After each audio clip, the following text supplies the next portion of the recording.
Welcome back, and now we have news from sports.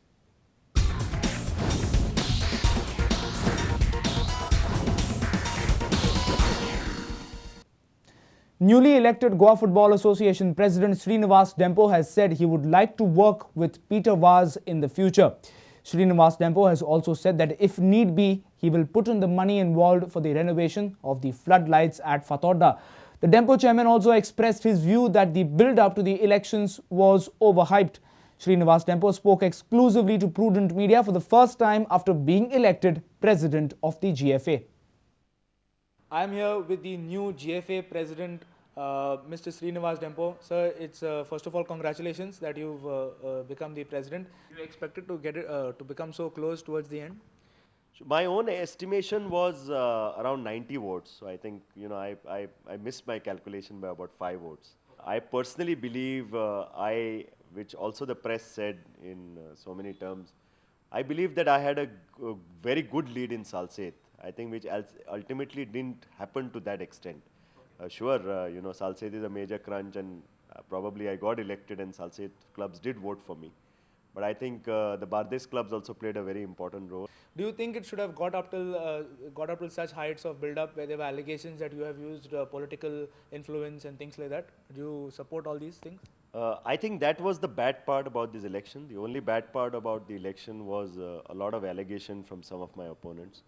If you look at my interviews and if you look at my write-ups, at no point of time I have allegated against anyone. I could have done the same sort of allegations, and allegations are allegations, there's no evidence on anything. But I personally believe that I had a very good opponent, so I never bothered to allegate against anybody. But at the same time, I believe, that this was all not required really, and it could have been much more on friendlier lines and healthier lines. In fact, seek the help of Mr. Peter Vaz on many issues now. So, how far is that? Sure, I think we'll work as a team. Peter did talk to me, yesterday evening. He called me and I said that I need his valuable inputs. We'll all work as a team. He's an important stakeholder.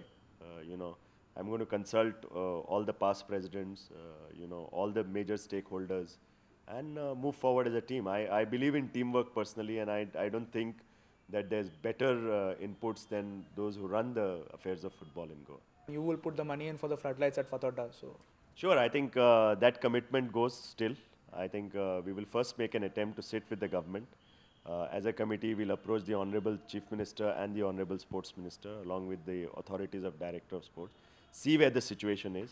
And if we could contribute to any extent on that front, sure, we'll stand by it.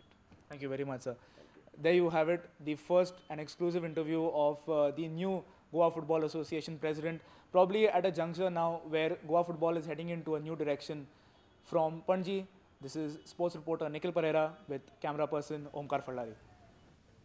One-day international cricket will now be a long wait for the lovers of this sport. Sunday's much-hyped match between India and Australia had to be abandoned due to wet outfield conditions. The multi-purpose Nehru Stadium has now earned itself a dubious distinction of being a jinxed venue for cricket. It was also expected to be the last ODI at this venue, as the Goa Cricket Association has chalked out plans for their own stadium at TV. Weather-related hectic preparations, massive security exercise and thousands of excited fans. A sure shot recipe for a match, but there was no match on Sunday. Watch this report.